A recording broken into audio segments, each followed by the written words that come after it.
Today we're going to be talking about stories. Stories of authenticity, stories in the digital space, and stories in the physical space. I'm moderating a panel that's about storytelling, substance versus fluff. As a moderator, I'm going to bring to the discussion three perspectives. And as we know, every story has to have multiple perspectives. The perspective of the Fortune 100 or Fortune 500 advertiser. I'll draw from my experience working at J&J and Procter to that discussion. The perspective of the media content producer and publisher. I'll draw on my experiences from CBS and Time Warner. And lastly, the perspective of the starter brand, the challenger brand in a startup environment. And I'll draw on my experience currently leading the work at EquityProjectForAll, which is focused on global inclusive leadership and building great brands, starting with you, your personal brand. Like every good story, you have to start with the great characters. And I have three fabulous global marketers here today to talk to you about what it takes to build the quintessential brand. First, I'd like to introduce you to the brand story whisperer, KARUNA RAWAL, President, Group Client Lead, Leo Burnett. Please put your hands together for KARUNA. Next, in our character, I'm going to introduce you to our story scientist, EDLYNNE LARYEA, Director, Neutrogena, Digital Transformation and Sustainability, Johnson & Johnson. EDLYNNE, come join the stage. And last but not least, every story needs a fun factor. I'd like to introduce you to our story mixologist, SETHI, Vice President, Smirnoff and Brands, Diageo. Let's take a seat and let's get the show on the road. Is everybody ready? All right. Okay, so let's start with this fun slide. Everybody recognizes the brands on this slide, I'm sure. You have everything from high prestige with Chanel on there to the staple that we all rely on, Amazon. And with every great brand, there's always a great strategist and there's always a great story. And I know that one of the founders of the advertising industry, Leo Burnett, once said, what builds people builds businesses. And I'd like to turn to KARUNA to open us up this afternoon on a story around a brand that you've worked on that actually helped do both, people and business. Okay. Great, thank you. So I'm going to talk a little bit about a campaign I believe most of you are probably familiar with. But the reason I chose this is because it really, I think, highlights a lot of the things that we've been hearing about all morning. So it's really about uncovering a rich story, and we actually uncovered it through social listening, and really leveraging a way to tell that story in a way that would spread virally. So the background on this, if you're not familiar, is Always Like a Girl campaign. And the brief that we originally got was to change the world one girl at a time. And to do that in a way that would be social by design. So from its very roots, and if you think about Always, a big P&G brand, the most, advertising dollars always went to television, and stories were always told in a very traditional way. But this was an opportunity for us to do something different. And the reason it was important is because the brand was losing relevancy among young girls. And so they were really looking at, when I say young girls, I'm a lot older, so I'm talking about like 16 to 24, when girls actually first start purchasing this product. So we wanted to figure out a way to really connect with them. I'm going to show you, this campaign has now been around for several years, and it's continued to build. Why don't we look at it, and then we'll talk about some of the results that came through and how we got to it.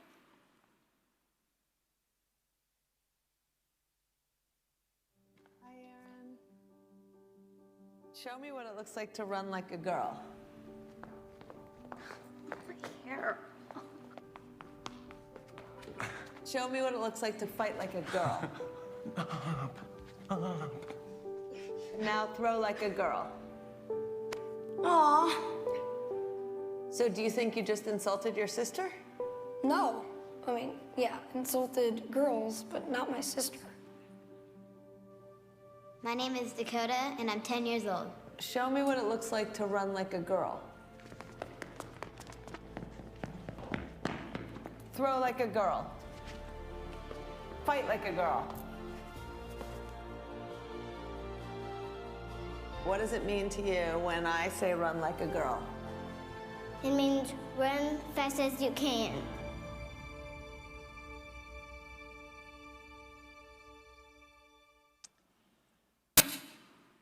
So that was actually the Super Bowl spot that we did, but the original video that we did was actually released on YouTube. It was over 3 minutes long.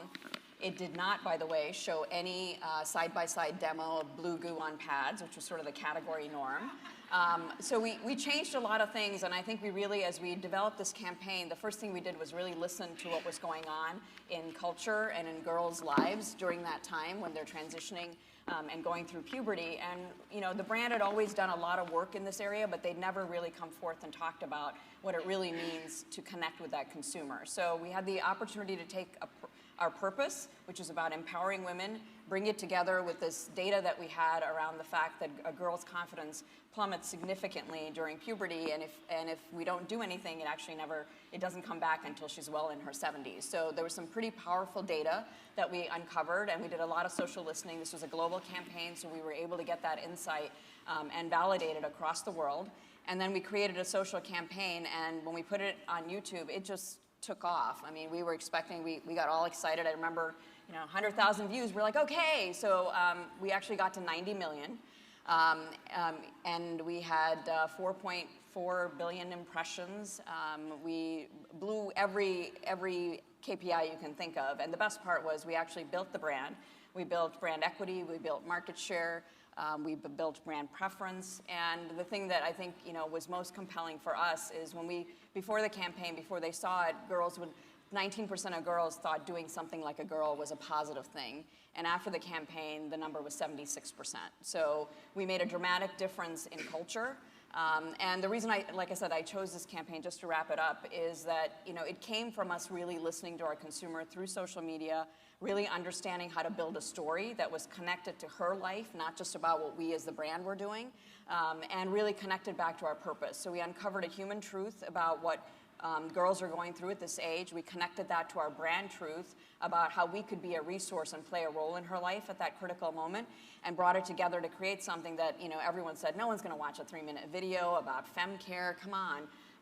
But I think it brings back to this idea of powerful storytelling. When you actually have something relevant to say to your consumers, it allows them to really participate in the story. So that's a great example. Thank you. I think, yes, applause for KARUNA and her team. It's a campaign that's still running strong and a great example. I go from one personal care product to another era of personal care. EDLYNNE, do you want to tell us a bit more about some of your experiences in growing the skin health category? Yeah, so I thought I would do something a little bit different and talk to you a little bit about some of the experiments that we're trying on Neutrogena. So one of the things that we've done for a number of years is we have a lot of celebrity partnerships. So the idea of influencers is something we've embraced for a really long time. And what we're trying to do with our celebrity partnerships is change how we use our celebrities. So one of the things that I'm really proud of what we were doing, to talk a little bit about what KARUNA was saying about purpose, is really leverage our purpose and speak it through our celebrity partners. And Kerry Washington's been a really great partner for us. Kerry is, of course, very passionate about different skin tones. So for our Neutrogena cosmetics line, she was really instrumental in actually helping us figure out how to calibrate some of those skin tones and be really, really a strong partner in.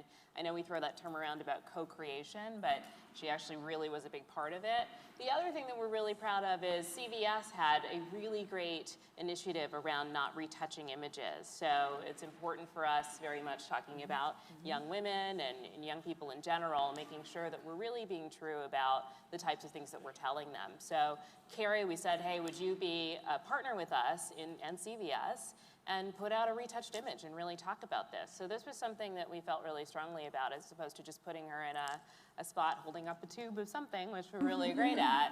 Is there a different way that we can help advance the conversation and tell a little bit more about the story of Neutrogena through our spokespeople? So pretty proud of this initiative, because this is something we probably wouldn't have been able to do a couple of years ago. So that's one of the experiments as we start to think about who speaks for us and how we talk to our consumers.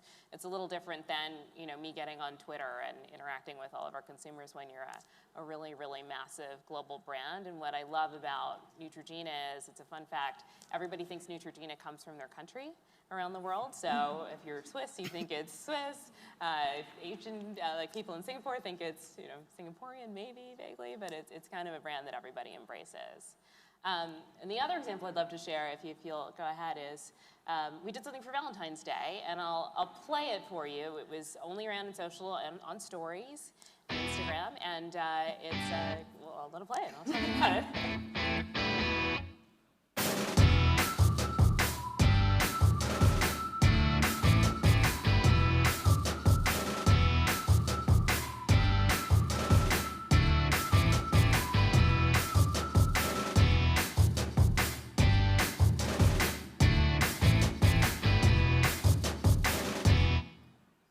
So this was a huge experiment for us because we don't normally design things to be platform specific, so fit for platform. But what I love about this was we actually designed it to be like a story.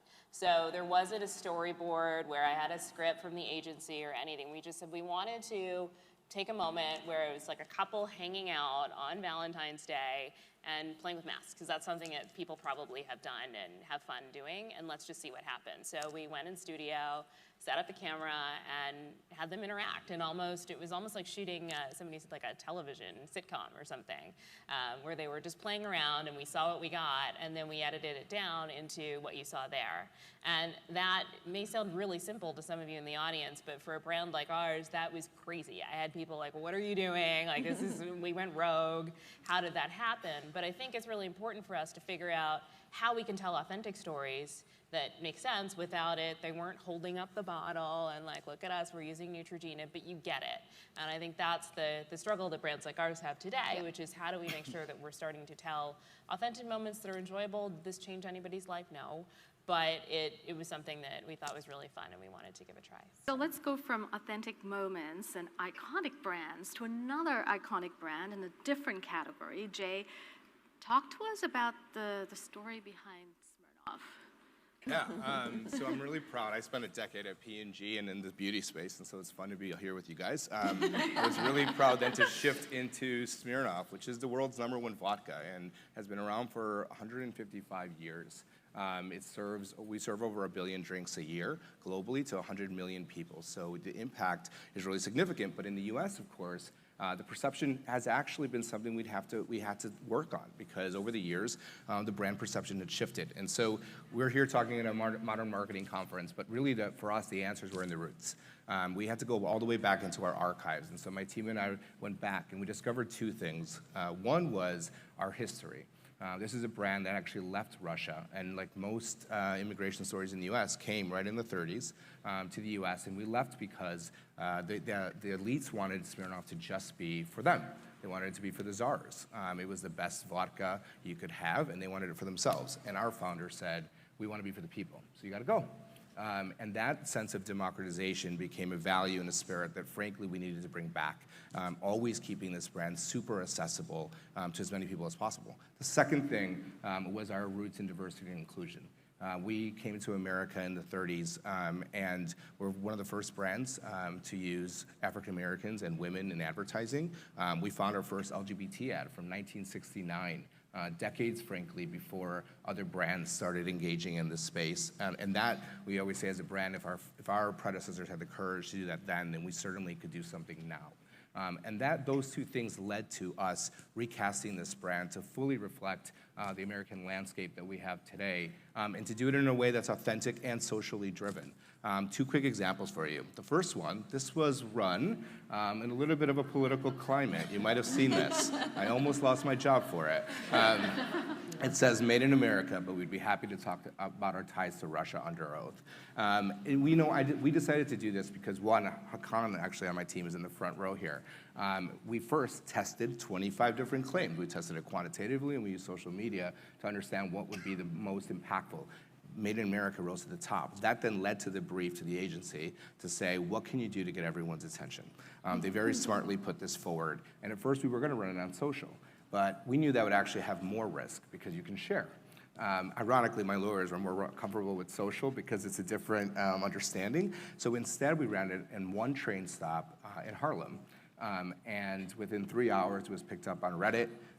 2 billion impressions 48 hours later. It was quite the controversy, but we stuck to it. We stuck to it because it was the truth. We are made in America. We're very proud to be from here. We've been here for 85 years. And we are happy to talk about our ties to Russia under oath. So I'll say even Breitbart was okay with it. Let's take a look at the... And then there's a second clip we want to show you that's another expression of our claim. Smirnoff vodka is made in America for everyone in America. No matter who you are, where you come from, what you look like. Or who wore it better. Is it me? No, sweetie. It's me. The one and only Laverne Cox. And what I'm proud about this is, one, again, it's a reaffirmation of a message statement that we knew would work and what we stand for. But more importantly, Laverne Cox is obviously one of the biggest transgender icons in America today. And I think what I'm personally proud of is the fact that she's not airing in a Pride commercial for us for 1 month out of the year. This is national advertising, and I wanted to prove that no matter who you are, you could be in it. And this is now one of the top performing ads in the entire industry, not just at Diageo. And it has set a new benchmark. Jonathan Van Ness also stars in this campaign. And I think more than anything, it's allowed us to remember that good people who are talented deserve to be in the commercial space. Awesome. That's a great example of inclusivity and expressing that. Another big area in terms of storytelling is around the use of technology. And EDLYNNE, I'd love for you to talk to us more about how technology has influenced some of the Neutrogena offerings in recent times. Yeah, so if you think about your face, it's your face. And you need different things at different times. So for the women, or even men, I shouldn't judge, because everyone has skin, and it's something we're very focused on in Neutrogena. When you use a sheet mask, they don't necessarily fit your face very well, or you may have a part of your face that might be dry, or you have acne in other areas. So we came up with what we're calling Skin ID, and it's the ability to 3D print face masks. So we're able to put specific treatment on different types of areas of the mask and 3D printed so it actually fits your face. And it's really, thinking about our purpose, like the inclusivity of it and the fact that we want to design products that work for you, because we're all about making sure that everybody has the healthiest skin possible, and it's not a one-size-fits-all solution. So it's been really interesting to show it to people and say, oh my gosh, I haven't actually had that experience where it's really, really changed my face because it was designed for me personally, and we're bringing that technology to you. And it's all through an app, so you basically take the sensor, you're able to take a picture of your face and decide what treatments you really need to use. So I think it's really important for us to use technology not for technology's sake, but actually to really help us drive what we're talking about in terms of our purpose and what we're trying to deliver, which is making sure that everybody has the healthiest skin possible. So it's very tempting to want to put, pictures of like tigers and lions on your face or something, but that doesn't actually help you get to true skin health. So we really need to focus in on solutions that are delivering on that core value. Awesome. Talking about technology, when we think through today's options, a lot of people talk about blockchain and AR and VR, but sometimes it's going back to the old world stories, right? And I know at Smirnoff and Jay, you have some things in the archives that really spurred innovation around vodka.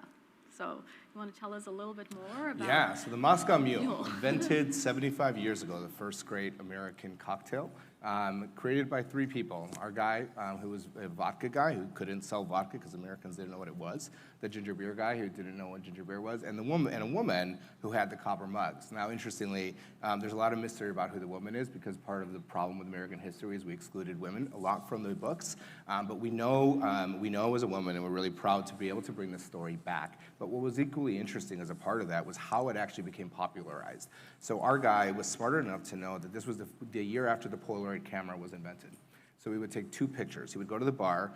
He would convince the bar tender to try this. They loved it. And he said, I want to take 2 photographs. One is for you and your friends at the bar to have, because it was just a cool novelty item like we think about with Instagram today. But the second is so I can take the neck photograph and go to the next bar and show the next bartender that you took it in. And so I would get more distribution that way. And so, in many ways, like, we didn't have social media, but that was influencer marketing in a really significant way. And I think that paves the way for like the kind of innovative thinking that we need today. I think that in the next slide, one of the things we're exploring a lot in this space, technology will transform the way we think about the spirit space, including AI. I talked about Moscato being a great cocktail. Well, we haven't really created another great vodka cocktail in the US for the last decade. There's been a long time since one has been done, and we're still obviously using the traditional methods, the experts, all the things you would normally go to. But given how much information we have today, can AI actually help us to change the way we think about cocktail creation? As an example for you, if you look at the roots of American cocktail history, a lot of the ingredients came from Europe because they were tied to the immigration pattern. So as people came, they brought their ingredients. But now if you look at immigration, it's mostly coming from Latin America, Asia, the Middle East. So as we use that information, it's helping us change the way we think about what will be those ingredients that will change the way we think about what cocktails look like in the future. And just to give another example, here's an example from one of our brands called Bullet. It was at the Tribeca Film Festival last night, and they made a 3D printed bar. Bullet asked me to come up with a 3D printed cocktail for a massive 3D printed bar. My first thought was, this is crazy. How are we gonna make this happen? I was able to pull it off with Benjamin from Printed Drink. We tried out over 100 different cocktails. It was great working with somebody that's different than me because it actually made me start thinking about the technology and what's next. That's kind of the whole mentality of Frontier. I think it's just across the board pushing the boundaries and using technology to really change even how we think about safety and how we can actually help people to avoid overconsumption. We've had some amazing brands we've spoken about here. We've talked about technology, personalization, innovation, but beyond the brands that you manage, Karuna, what are some of the brands that you really, you think, moved the needle and influenced your thinking when it comes to storytelling, especially around a digital footprint? So the brand I wanted to talk about a little bit is Levi's, actually, another iconic brand that I think has done a really great job of storytelling and really reinventing themselves. And they came up with this campaign called Live in Levi's several years ago, and we've seen many iterations of it. But it kind of comes back to that very basic insight around the fact that you have lots of different brands and jeans for special occasions, but everybody lives in Levi's, and everyone's got a story about Levi's, so they've really taken that and really leveraged that. And it's another brand, as we've talked about earlier, that really believes in diversity and inclusion and standing up for their values. And they've done a lot of work in the last few years, if you hadn't heard, around gun violence, around standing up for everybody's rights and inclusivity. So it's a brand that I think continues, after all these years, continues to refresh itself, but yet stay true to its roots. Absolutely. And when it comes to EDLYNNE, what do you think are some of the key brands? I picked a cliche one, but I think the reason why I picked it is a little bit different potentially, but I think Nike is a great storyteller, and I am so impressed with the Serena Williams spot that they did, because I don't think they spent a ton of money to get it moving, and then they didn't, because it was something that really stirred discussion. So that showed a mastery of not only social media, but I'm old and I still subscribe to the New York Times in paper, and it was on like the back page, same day, so excellent media planning. So if you plan the media, bravo to you on Nike. But I think what they really do a really good job of is their stories are very flexible and inclusive. So it's not just one narrative. There are a lot of different small stories around the way Nike tells stories. So yesterday, you may have noticed they launched another one around an athlete. He has cerebral palsy, and he does long distance marathon type races. And just telling his story, it really fits into the whole Dream Crazy platform. And I think it's really, really lovely where they're able to leverage that not only to tell really great big equity stories, but also pull it through to products. So you'll see them bring that in a very credible way all the way through. So I think lots of kudos to Nike, because that takes a lot of thinking about the details, but it also, for me, I think we need to think about stories as platforms that we build off of, and not just linear one time, like I did a big spot and that's it, because it falls down now, so. Jay, you have a fun story on this too. A fun brand. Yeah, not as deep as Nike, Iconic. but I picked KFC because 90% of big brands are losing share. And to know how to reinvent yourself, we're talking so much about all the disruption that's happening here, and it is an age of disruption, but it's also an age of bravery. And I think what they've done so well in KFC is understand how do you pivot the entire brand, the branding, the use of the kernel, the innovation, social media in a huge way. This week alone, they're partnering with now new different brands as a way to keep the brand relevant and interesting, and not in a space that many of us in New York necessarily are eating KFC, but they know their consumer, and that's smart. And there's so many brands today that are facing similar challenges, and I think they deserve credit. Excellent. You know, we talk a lot about the world of digital and physical colliding together, and we've seen some examples of that. I know, Karuna, you were telling me you went to the Macy's store recently, and what did you see? So I think most of you, if you're from New York, you've probably seen this, but Macy's recently acquired Story. And Story is a retail concept that I think has been in New York for some time. And what they really do is, it's almost like it's a magazine. It's an editorial concept where they're literally curating and bringing new collections together for a short amount of time, and it changes up. So the whole idea is the store is your media, and it keeps people coming back and creates a lot of interest and a lot of buzz. So interestingly, Macy's, an old-time retailer that is trying to reinvent themselves and fight against all this disruption, just acquired Story. So they're putting in Story concepts in 36 Macy's stores. It just started this month, and so it'll be interesting to see as the physical and the digital and old retail and new retail come together. Whether it'll be successful in changing where Macy's goes. But at a minimum, I think we're all expecting that it'll influence how Macy's thinks about retailing. But it's kind of an exciting development to see that come together. It's almost creating an Instagram in-store experience with the vibrancy of that store, pop-in store inside. EDLYNNE, you talked about Nike, and I know they've done some interesting work when it comes to being crazier in retail and some of the new things they've done. So do you want to talk to us a little bit about, what you've observed, given on the strength of the campaign that Serena Williams started and what they've done with the flagship here in New York, for example? Yeah, I think it's not crazy at all. I think it's really smart. They have really figured out how to bring the experience of selecting your products online in store. So it really gives you a really true customized experience where you can showcase all of their clothing, and really you should definitely check it out. It's a really awesome opportunity to bring sort of the digital into the real world. So that is a crazy dream. I think we're all trying to figure out how they do that, but they managed to manifest that story and that experience in the real world. I think what's fun is we're seeing a lot of experiments in this space. Yeah. So, again, I think the jury's out on which ones are going to work, but it's exciting to see them coming together and influencing each other back and forth. Absolutely. And one of the things we talked about when we think about digital storytelling and we talk about footprints is that it's not simple. It's a winding road journey, and we know that brands are experimenting both with the physical as well as the digital. Any of you want to make comment on this and what's happening? Because it's not necessarily moving in one direction. It's multi-directional. It's entry and exit. People come into the market, they go out, they go choose a competitor. Like, what are some of the things you're noticing when it comes to the journey? So I'll kick it off, but turn it over to you guys.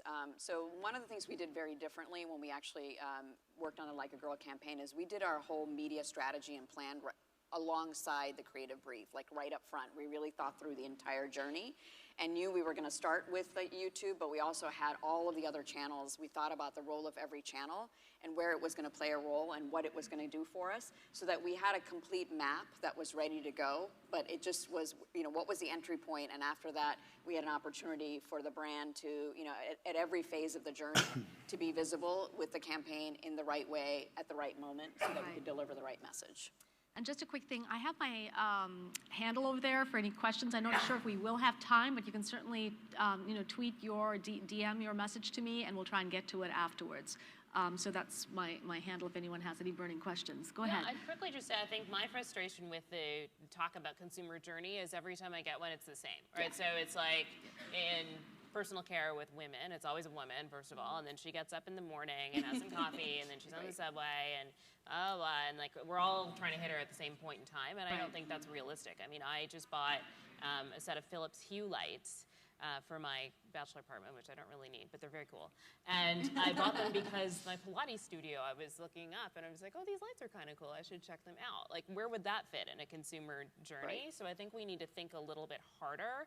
And that's where, again, kudos to the Nike team, because it's very complex in terms of how the interactions, where you're seeing things, where you're running into brands, that it isn't very linear. And sometimes it's super short, and that's okay. And we have to get more comfortable with that. And I think that is probably one of the biggest challenges we have in the world of what we do today, is to figure out this in a way that we can actually act on it, but I've yet to see a really great example of that. And I know you, Jay, we were talking about this palette, right? And especially when we think about cocktails, it's full of color. So is art. And when we think about social media, I'd like your comments on how should we be thinking about it? Yeah, I mean, I think what gets me excited is how now understanding the media side of social media and the journey also informs creative, and doesn't just sit alongside it. Like, we're actually super excited. We're doing our first big audio shoot on Saturday, and we weren't even having that conversation. Radio seemed like an old entity just a couple of years ago, and now with podcasts and streaming, like we got off the phone with Ted Danson, and he's like, "What are we doing? Podcast streaming?" He doesn't even understand it, which makes it hysterical, and it gives us a totally new avenue to reach people. And if we were just to simply follow the old rules, we'll never get there, right? So I think it's also, and my creative team, they also were like, "Oh, we're going to do an audio show." They weren't planning against it, so I think that's the real value of it. I think the other thing is understanding the relationship between the top of the funnel and the bottom of the funnel. Like, we know if I've got TV going, my social is going to work harder, especially if I'm reinforcing that message. The same thing we find with outdoor media. And so I think this is the intellectual, data-driven side, and I think we're getting smarter every day about it.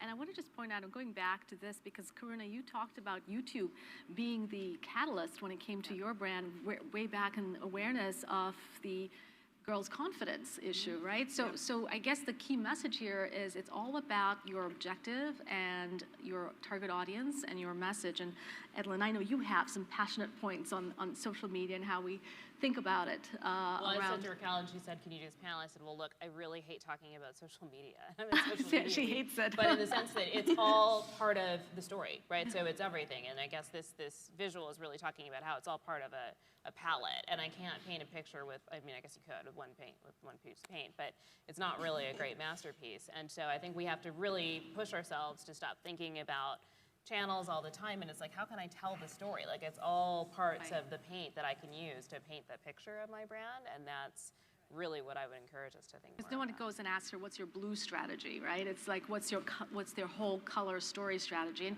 we want to end, we are running out of time, so please go ahead and tweet your questions to me, and we will get to it afterwards. But we want to just really end real quick, that at the end of the day, any storytelling adventure has to start with the what and the who. What's your objective? Who's the audience? The why? Why are you telling the story? With Always This Example, for example, was about confidence in young adolescent girls. And then you think about the digital platform. Then it's the how. And then, of course, the so what in terms of measurement. So what we try to do for you in a short frame of time is tell a story about authenticity, about these great storytellers that we have today. And really to remind you also, take the digital out. It really is about storytelling, period. The right story for the right time. Digital is one of the formats, and so is physical. And I couldn't help but end our panel with a little bit of an ode to the drinks category and the great work that Jay has done, and also a big thank you to KARUNA, our story whisperer, to our story scientist, EDLYNNE, for her insights, and our mixologist, Jay, for sharing some insights. So guys, feel free to tweet and ask us questions through DM, and we'll get back to you, and enjoy the rest of the conference. Cheers.